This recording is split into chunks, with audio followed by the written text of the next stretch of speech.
La séance est reprise. Nous reprenons donc l'examen de la motion de M. Bruno Retailleau et plusieurs de ses collègues tendant à proposer au président de la République de soumettre au référendum le projet de loi adopté par l'Assemblée nationale ouvrant le mariage aux couples de personnes de même sexe. Nous sommes parvenus à ce stade aux explications de vote. La parole est à M. Jean-Claude Lenoir.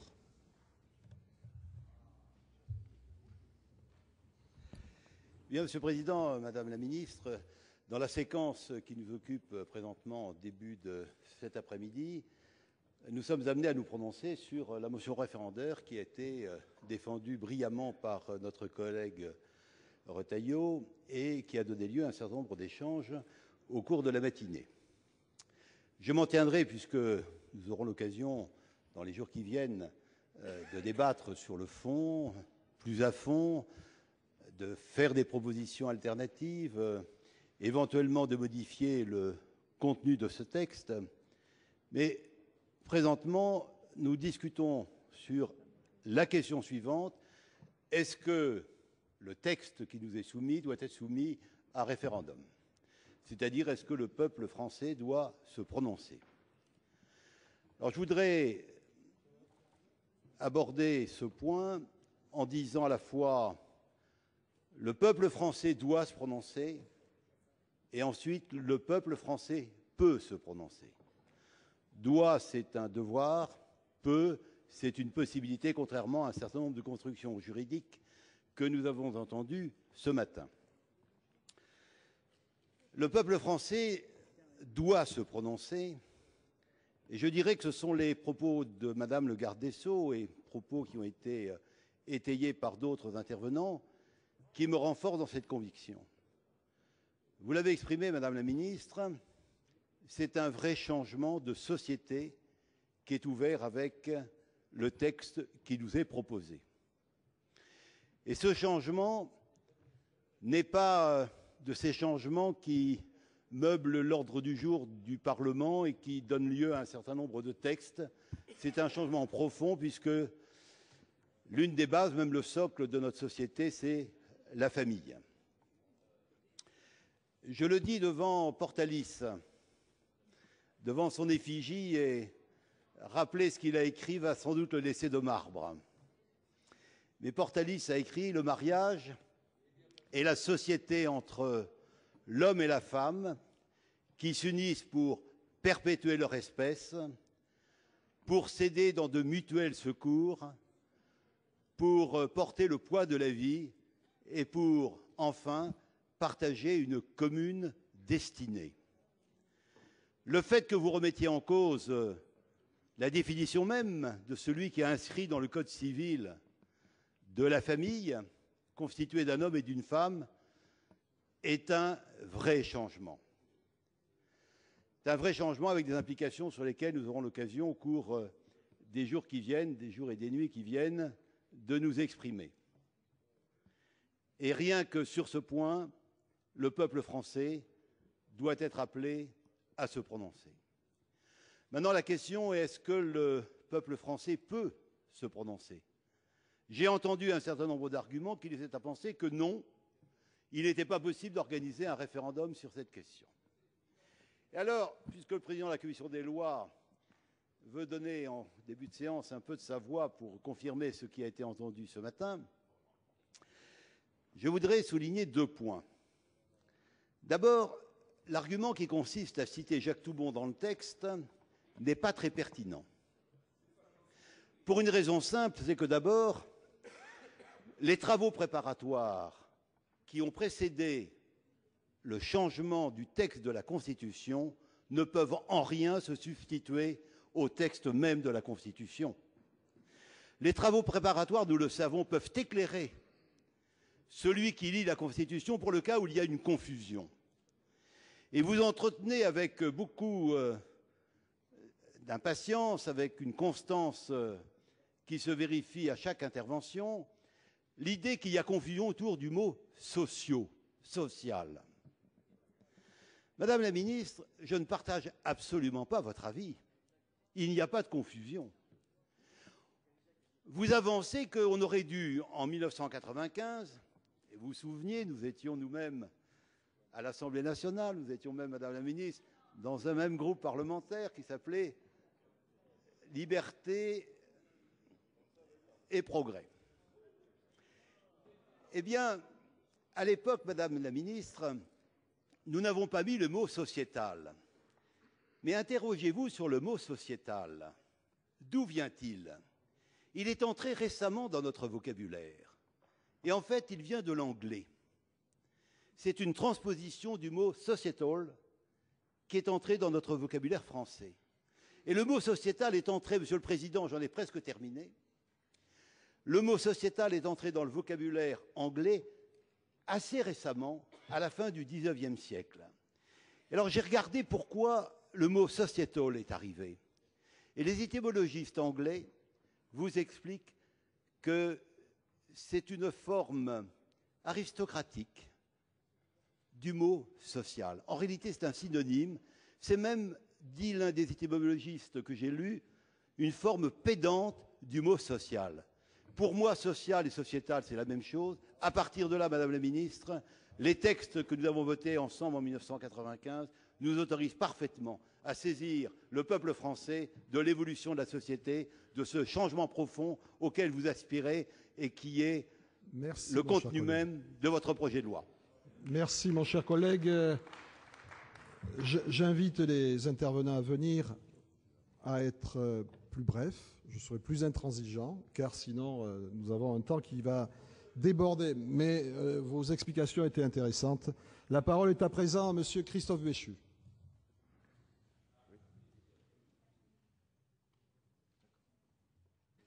Monsieur le Président, Madame la Garde des Sceaux, Madame la Ministre, Madame la Rapporteure, Monsieur le Rapporteur, Monsieur le Président de la Commission, si je comprends bien, j'inaugure le cycle de votre intransigeance, Monsieur le Président. Je vais donc essayer de m'y conforter. À cause de mon collègue Jean-Claude Lenoir, dont je ne lui tiendrai pas rigueur, puisqu'il a finalement, en dépassant un peu son temps de parole, servi déjà une partie des arguments que j'aurais pu utiliser. Et je m'efforcerai donc d'autant plus de ne pas dépasser. Madame la Ministre, Madame la Garde des Sceaux, je veux d'abord vous dire que je n'ai aucun doute sur la sincérité avec laquelle vous défendez ce texte. Je n'ai aucun doute sur l'intensité de ce que sont vos convictions, vos valeurs, et je n'ai pas de doute non plus sur la phrase avec laquelle nous avons ce matin terminé nos débats, quand vous nous avez indiqué que vous aviez la certitude de faire œuvre utile en présentant ce texte. Et je veux vous dire avec la plus grande solennité que je m'exprime ici à ce micro avec la même intensité dans les convictions, dans les valeurs, et avec le même sentiment de faire œuvre utile en m'opposant à ce projet. On a ce matin effleuré un certain nombre d'arguments, et je vais concentrer mon intervention sur la motion référendaire, pas sur l'adoption internationale, pas sur l'inconstitutionnalité, réellement sur le sujet qui nous occupe. Vous nous dites en substance que ce référendum ne serait pas possible pour 3 raisons. La première, c'est qu'il serait impossible juridiquement. Ça a été démontré. Le lien entre le social et le sociétal est ténu. Ce texte concerne d'abord les familles. Et donc, je ne crois absolument pas à cette objection. Le second, c'est que, à partir du moment où nous avons un débat parlementaire, pour nous exprimer dans cette enceinte, en quelque sorte, nous allons faire notre travail de parlementaire. Moi, j'aborde la fonction qui est la mienne, comme beaucoup de mes collègues, quelle que soit leur appartenance politique, avec beaucoup d'humilité. Et en considérant que sur certains sujets, il n'est pas illogique que ce soit les citoyens qui aient leur mot à dire. Après tout, s'il s'agit bien du mariage pour tous, si c'est l'affaire, c'est à ce moment-là l'affaire de tous, et il n'est pas illogique que chacun puisse s'exprimer de manière directe. Enfin, dernier argument, ce référendum a eu lieu le 6 mai dernier. Et c'est un argument que je ne peux pas entendre. D'abord parce que, dans ce cas, beaucoup de choses qui se sont passées depuis le 6 mai ne faisaient pas partie de la plateforme sur la base de laquelle les Français ont élu le président de la République. Avait-il annoncé qu'il augmenterait la TVA, qu'il envisageait un allongement de la durée des cotisations de retraite? J'ai sur ce point finalement un avis assez proche de celui du Front de gauche qui considère qu'il y a un manquement à une parole.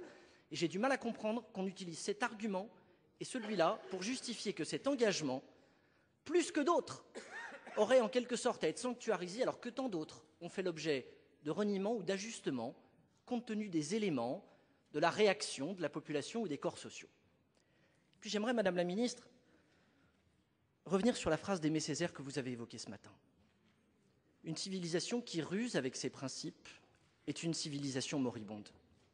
J'ai le sentiment, personnel et sincère, que vous rusez avec nos principes. Sur la forme, en refusant de laisser la parole au peuple sur un sujet aussi important, mais sur le fond surtout. D'abord parce que ce mot d'égalité, vous lui faites dire quelque chose qu'il ne veut pas dire en principe et en droit. L'égalité n'a jamais été, à aucun moment de notre histoire juridique, le fait de traiter tout le monde de la même manière. L'égalité, c'est le fait de traiter de manière identique ceux qui sont dans des situations identiques. Et à partir de ce moment-là, clairement, cet argument ne tient pas. Mais surtout, quel principe plus important que celui qui consiste de se préoccuper des plus fragiles? C'est quoi le premier rôle du législateur ou des politiques? C'est de se préoccuper des plus fragiles. Et c'est bien entendu autour de la notion de l'enfant que je considère qu'il y a une ruse avec nos principes. Alors, Madame la garde des Sceaux, je ne parle pas des enfants qui sont déjà là. Et je ne parle pas non plus, dans ce cas, de la circulaire que vous avez prise pour reconnaître qu'il y avait des situations de fait qui nous obligeaient et que la protection, en l'espèce, non pas par rapport à des abstractions juridiques, mais par rapport à des réalités humaines, c'était de poser un geste. Mais je parle des conséquences que ce texte va entraîner. Parce qu'au nom de la même argumentation spécieuse sur l'égalité, on nous dira demain que la PMA et la GPA sont obligatoires. Et je rends hommage, dans ce débat, à votre absence totale d'hypocrisie sur ce point, puisque vous nous dites que l'égalité doit conduire à aller jusque-là. Mais c'est nous entraîner dans des effets dominos qui, de manière très concrète, autour de la PMA et de la GPA, nous entraînent sur des terrains éthiques que nous n'avons pas balisés, dont nous ne mesurons pas les conséquences et qui, eux, seront problématiques dans la protection des plus faibles, de ces enfants qui seront conçus avec d'autres méthodes et d'autres formes. Et de ce point de vue, je vous le dis, je considère que la motion référendaire doit être approuvée. Merci. La parole est à M. André Reichardt.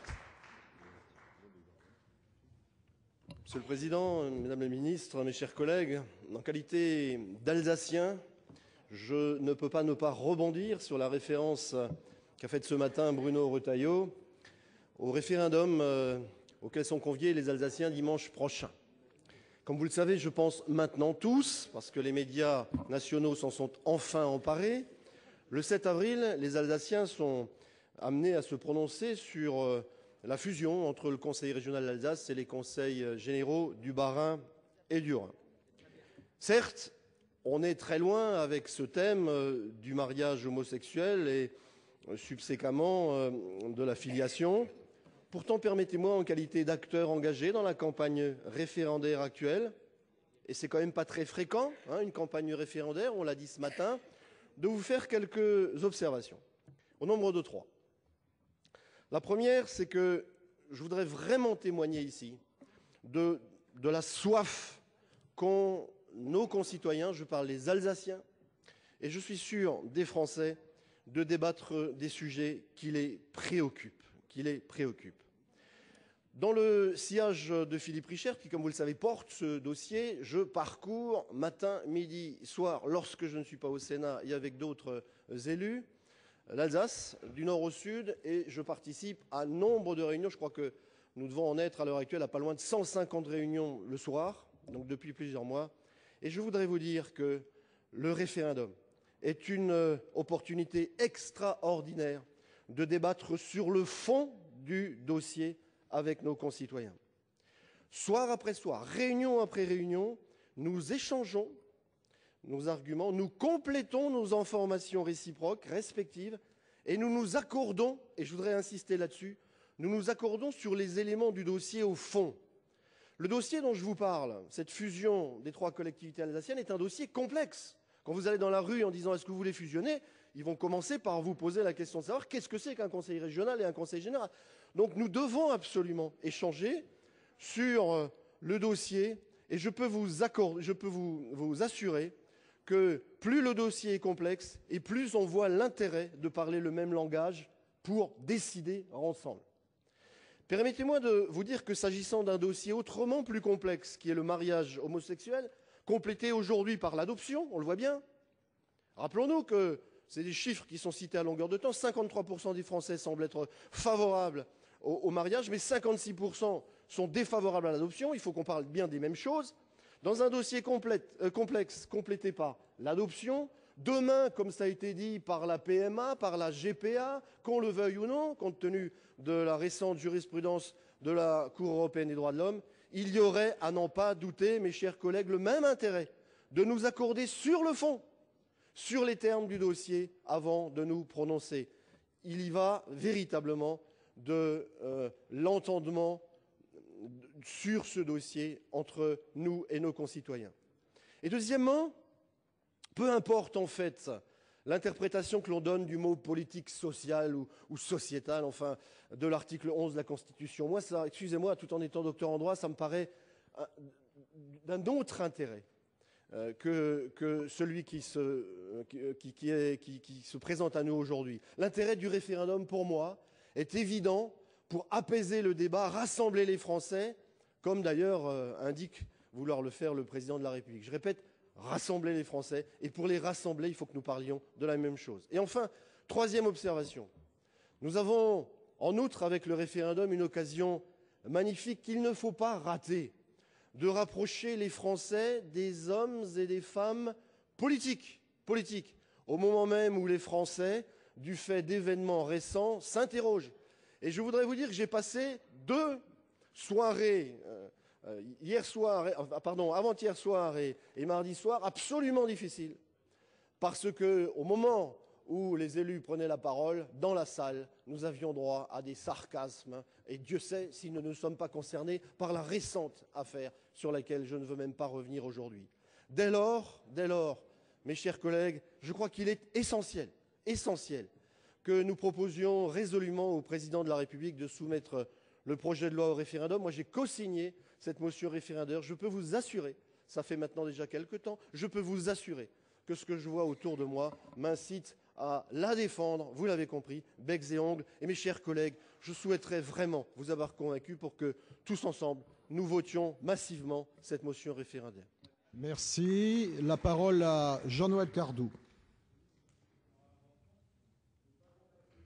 Monsieur le Président, Madame le garde des Sceaux, Madame le ministre chargé de la Famille, mes chers collègues, comme nous le montre la mobilisation grandissante de nos concitoyens, qu'ils soient jeunes ou âgés, religieux, laïcs, français de souche ou d'origine immigrée, de droite ou de gauche, homosexuels ou hétérosexuels, ouvrir le mariage aux personnes de même sexe va bien au-delà de nos logiques partisanes.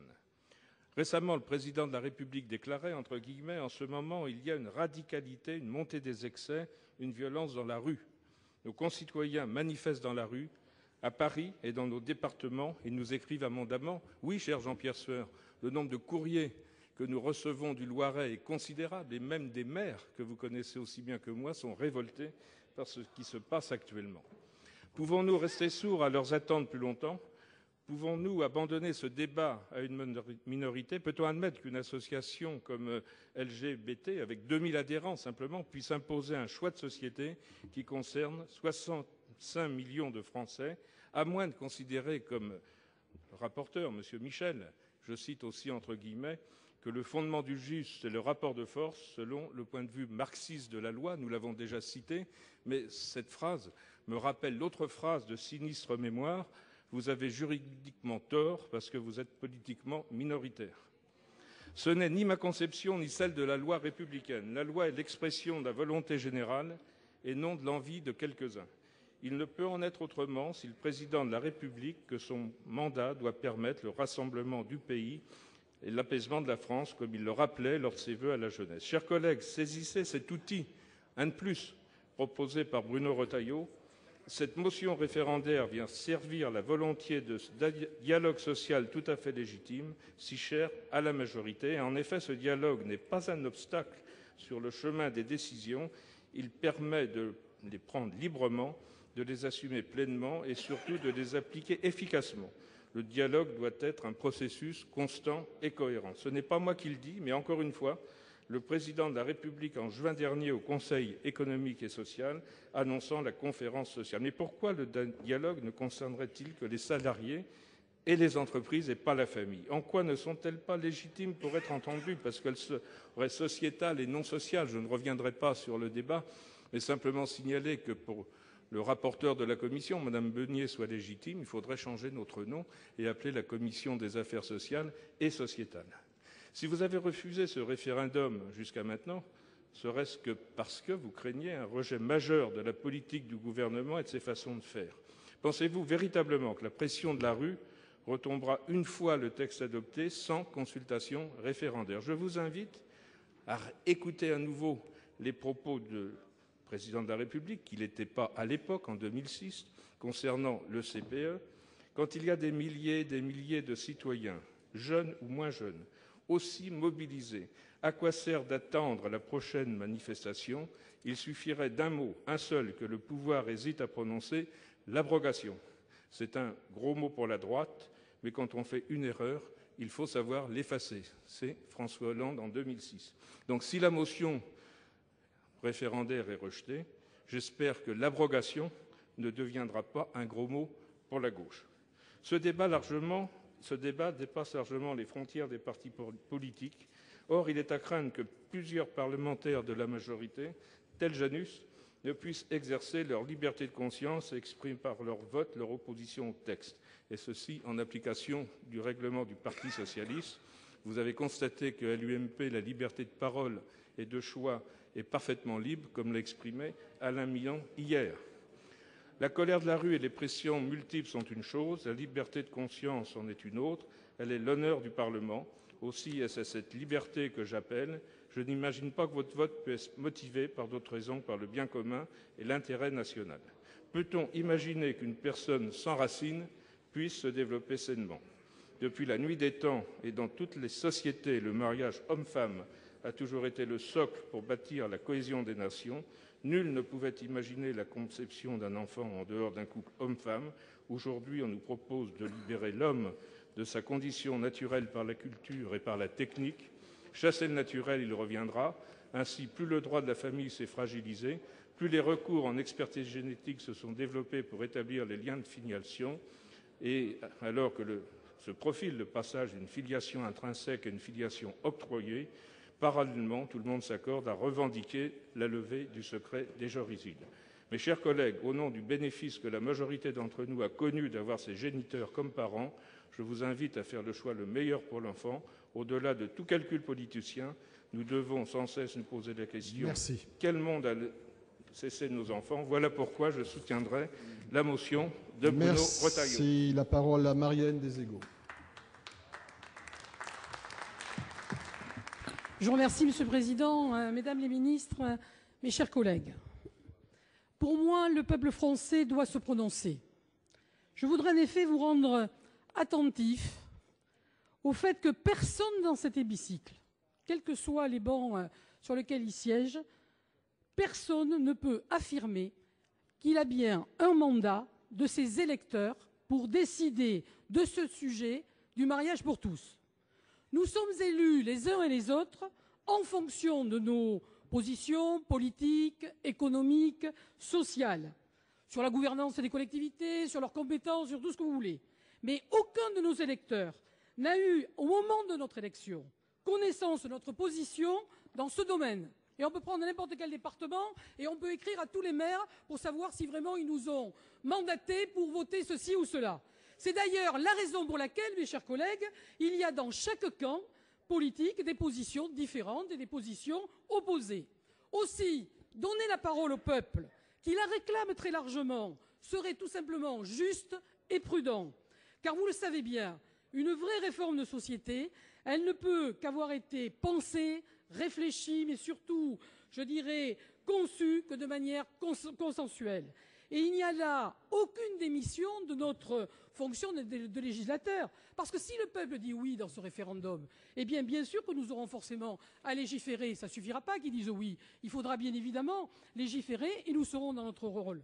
Enfin, mes chers collègues de ce côté de l'hémicycle, vous ne pouvez pas fonder votre engagement électoral, votre engagement, sur le mariage pour tous, sur l'engagement électoral du candidat François Hollande. Ce n'est pas vrai. Parce qu'il y a beaucoup plus dans ce texte, il y a beaucoup plus de choses que ce qu'il avait dit dans cet engagement. S'il y avait vraiment eu que l'union des couples homosexuels, moi je vous le dis franchement, il y aurait eu une très large majorité à soutenir cette union. Et le problème, c'est que vous êtes allé trop loin dans ce texte. Vous avez tout mélangé. Vous avez pris le mariage, l'adoption, la filiation, et avec une très grande hypocrisie, parce que vous ne le dites pas, mais vous êtes en train de mettre en place, dès ce texte, la PMA et la GPA. Alors je vous le dis, n'ayez pas peur du peuple, n'ayez pas peur du peuple, mes chers collègues. Il ne vous pardonnera pas d'ailleurs de l'évincer. Moi je vous le dis, on vous le rappellera longtemps ça. Cette affaire, elle est beaucoup plus grave. Ce n'est pas une simple motion de procédure. Moi je peux vous dire que le peuple vous rappellera que vous n'avez pas voulu lui donner la parole sur cette affaire qui est extrêmement importante. Oui, le peuple français doit se prononcer. Moi j'ai co-signé cette motion référendaire, je la soutiens et je la voterai. Merci. La parole à Monsieur François Pillet. Merci, Monsieur le Président. Madame le Ministre, mes chers collègues, mon intervention se situe dans la droite file de la précédente. Les institutions républicaines, que ce soit dans leur esprit ou dans leurs lettres, qui organisent la représentation du peuple, ne délèguent jamais définitivement tous ces pouvoirs. C'est l'esprit et la lettre de l'article 3 de la Constitution. Nous sommes parlementaires, nous avons le droit, nous avons le devoir de voter la loi, qu'elle soit ordinaire, de la loi fondamentale, mais lorsque déjà nous abordons la loi essentielle, la Constitution, déjà notre mandat, du fait de la majorité spécifique qui est ordonnée, nous est limité. Expressément, Madame le Ministre, pendant tous les débats, vous avez confirmé qu'à travers ce texte, et pour être parfaitement diplomate, tous ceux qui l'induit, c'est une réforme de civilisation. Vous avez employé le mot, c'est un changement de civilisation que vous avez employé. De ce fait, vous avez introduit dans les débats, voire même dans l'exposé des motifs, cette notion de ce fait. Vous l'avez située sous la portée de l'article 11 de la Constitution. Mais au-delà, qui peut entre nous dire qu'il a totalement, en conscience, reçu mandat, en un moment éphémère de l'histoire, de changer de civilisation? Moi, pas. Je n'ai pas reçu ce mandat. Et s'il en est un d'entre vous qui me dit, juridiquement, vous vous trompez, vous avez reçu ce mandat, eh bien, je vous répondrai que moralement, il y a des hypothèses dans lesquelles un mandataire doit revenir près de son mandant pour vérifier l'étendue de son mandat, et ce faisant, nous devons réécouter la voix du peuple. Merci. Je passe la parole à présent à Monsieur Gérard Bailly. Monsieur le Président, Mesdames les ministres, mes chers collègues, comme hier, lors de mon intervention, est de défendre la motion référendaire qui doit conduire à soumettre au référendum ce projet en discussion, et plus particulièrement parce qu'il y a l'adoption. L'outil du référendum est un outil qu'il faut savoir utiliser avec parcimonie. Et c'est justement parce que cet outil est utilisé avec mesure qu'il peut devenir et qu'il devient un juge de paix. Oui, le référendum est un juge de paix. Le référendum n'est pas un outil de division. Il permet, lorsque la passion l'emporte sur les facultés de discernement de chacun d'entre nous, de poser avec méthode, avec calme, les enjeux profonds d'une décision ou d'une politique publique. Face à la gravité que constitue cette décision d'avoir recours directement à la sagesse populaire, les anathèmes, les insultes, les jugements de valeur s'effacent pour laisser la place à la solitude de chacun une fois dans l'isoloir. En effet, une fois dans l'isoloir, face à sa propre vérité, face à ses opinions, face à ses croyances, face à ses doutes, face à nos capacités réflexives qui nous sont propres, chacun de nos concitoyens, au regard de la gravité de la mission qui lui est confiée, engage un dialogue avec lui-même. Parfois, des certitudes se dégagent, parfois ce sont des incertitudes qui jaillissent. Quoi qu'il advienne, l'utilisation du référendum permet à chacun d'envisager la question d'une manière profondément nouvelle. Dans cet instant démocratique, où il est demandé à chacun d'utiliser son libre arbitre, chacun envisage la question sous un angle nouveau, débarrassé du jugement de valeur de ses contemporains, parfois, comme vous l'avez dit, chers collègues, de la pression de la pression sociale, parfois de la pression familiale, parfois de la pression amicale, parfois de la pression professionnelle. Chacun est alors débarrassé des pressions politiques, d'intérêts particuliers. Dans l'isoloir, il n'y a plus de posture qui tienne. Et je ne suis pas sûr, chers collègues, que chacun d'entre nous, dans l'isoloir, voterait la même chose, qui va peut-être le faire dans ces jours qui viennent. L'isoloir, ce n'est pas le Parlement, ce n'est pas un plateau de télévision, ce n'est pas un café du commerce. Bien évidemment, en entrant dans l'isoloir, de nouvelles interrogations jaillissent, des interrogations personnelles. On se demande alors si les points de vue que l'on considérait rétrogrades n'étaient pas l'expression d'une inquiétude légitime. À l'inverse, on se demande avec la même force si le vote défavorable qu'on était sur le point de réaliser à l'égard du mariage pour tous n'est pas une atteinte aux droits de ses voisins, un couple de même sexe. Vous voyez, beaucoup d'interrogations. Le référendum est donc un outil profondément singulier, un outil qu'il faut savoir utiliser, comme d'ailleurs les a utilisés à 5 reprises le général de Gaulle, et je ne crois pas que cela lui a été reproché. Alors, je le répète, le référendum sera le juge de paix de ce débat. La vérité qui sortira des urnes aura permis à chacun de pouvoir s'exprimer, à chacun de se sentir écouté, à chacun d'être un élément de débat démocratique. On dirait, chers collègues de gauche, que vous avez crainte en son résultat. Chacun, quelle que soit son opinion, quel que soit son vote, sera mené à rencontrer ses contemporains. Chacun pourra alors discuter de sa position, chacun pourra alors se confronter à l'autre.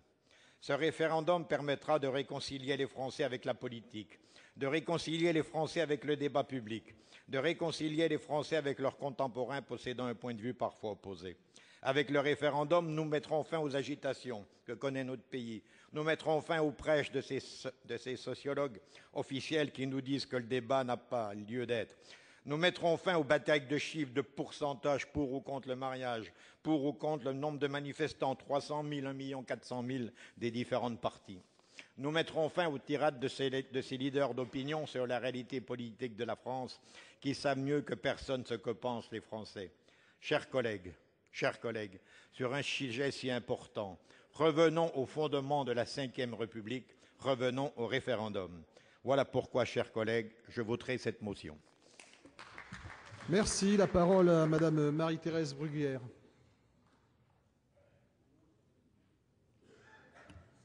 Monsieur le Président, Mesdames les ministres, Monsieur le rapporteur, chers collègues, tout au long des débats, la majorité et le gouvernement ont tenté de faire croire que le clivage pertinent dans l'analyse des débats consistait à définir qui était moderne, qui ne l'était pas, qui était progressiste, qui ne l'était pas, qui était homophobe et qui ne l'était pas.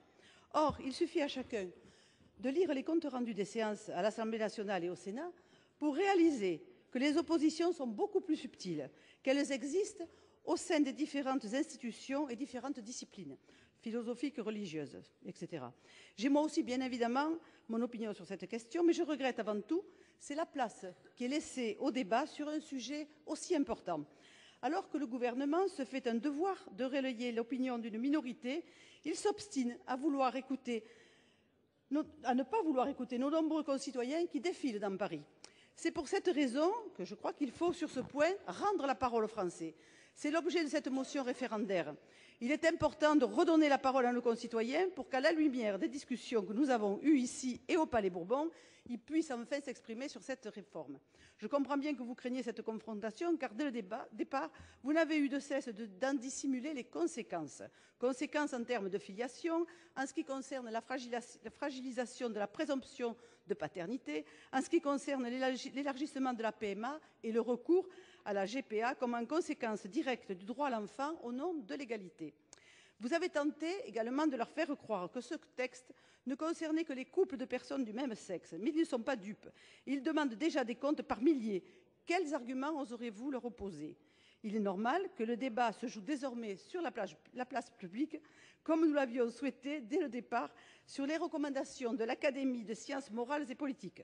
C'est tout à fait normal que le texte soulève des questions morales, des questions politiques, des questions philosophiques et des questions de bioéthique. C'est pourquoi aujourd'hui, plus d'un million de Français vous montrent leur exaspération. Mais à ces Français, vous répondez malheureusement par le mépris, l'indifférence. Vous qui dénoncez les remarques parfois très maladroites sur les homosexuels, Je me demande de quelle façon vous avez apprécié, et je le répète, ça a déjà été dit, les serre-têtes et les jupes plissées. Si nous demandons un référendum, c'est avant tout pour ouvrir le débat sur des bouleversements importants que vous avez dissimulés aux Français afin de donner de la hauteur et de la solennité à un débat que vous avez voulu petit et court. Ce référendum obligera alors le gouvernement à la clarté, il permettra de sortir des affrontements stériles pour dégager un consensus. C'est le rôle d'un gouvernement d'ailleurs de rassembler les Français.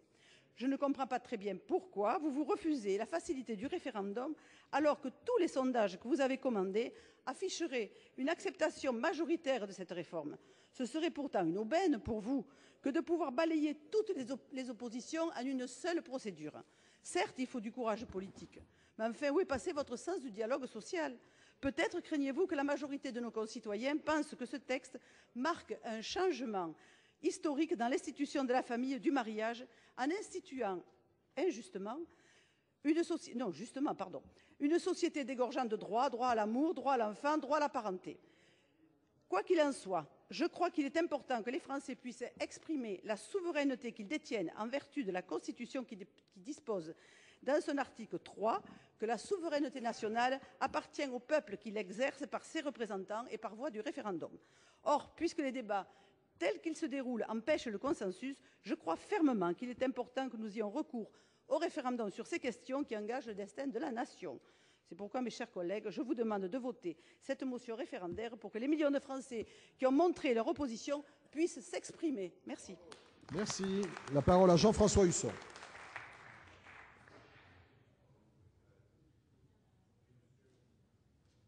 Monsieur le Président, Madame la Garde des Sceaux, Madame la Ministre, mes chers collègues, peut-être quelques mots pour vous dire, comme quelques-uns l'ont dit, que j'ai personnellement le sentiment que ce débat arrive à un mauvais moment et un peu à contretemps si on regarde la situation de notre pays et de notre continent européen.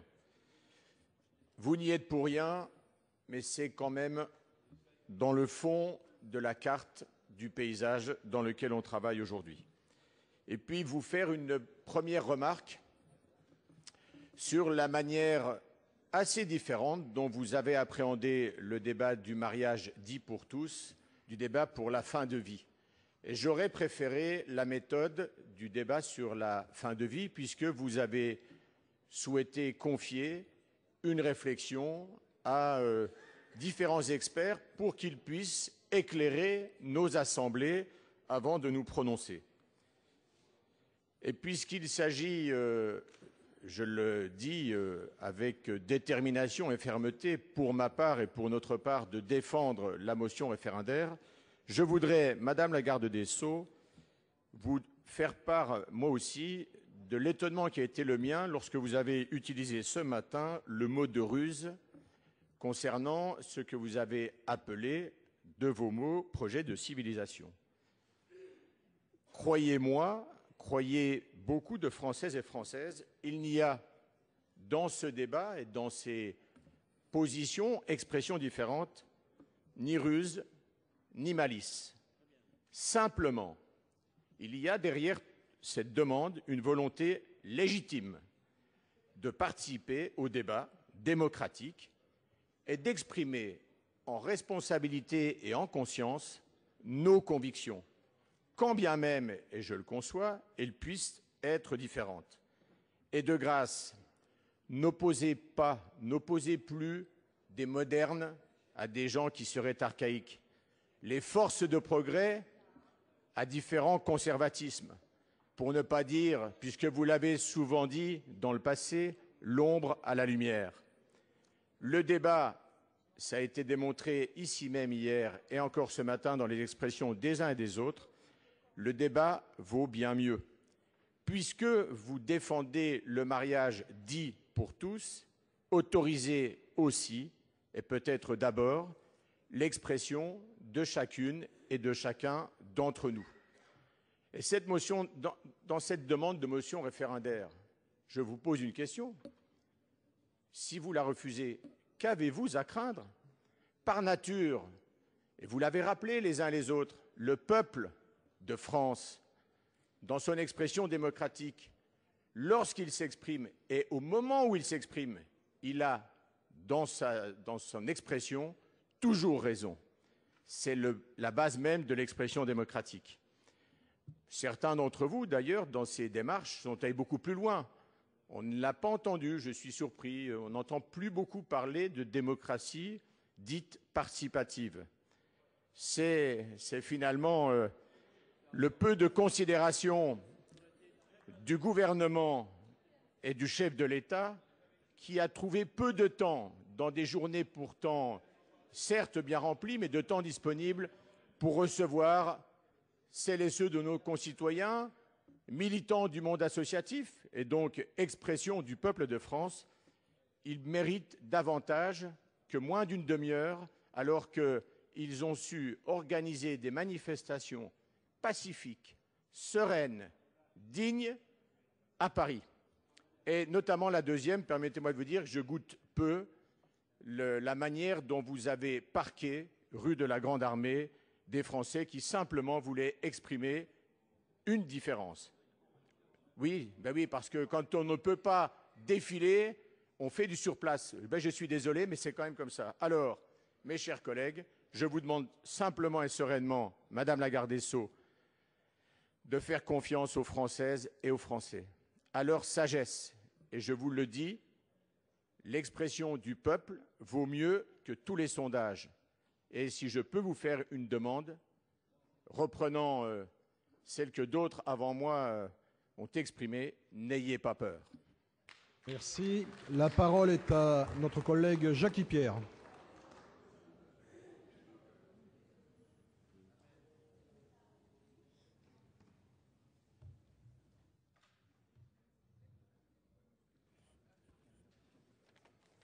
Monsieur le Président, Mesdames les ministres, Monsieur le rapporteur, mes chers collègues, nous le savons tous, notre Constitution dispose en son article 3 que la souveraineté nationale appartient au peuple, qu'il exerce par ses représentants et par la voie du référendum.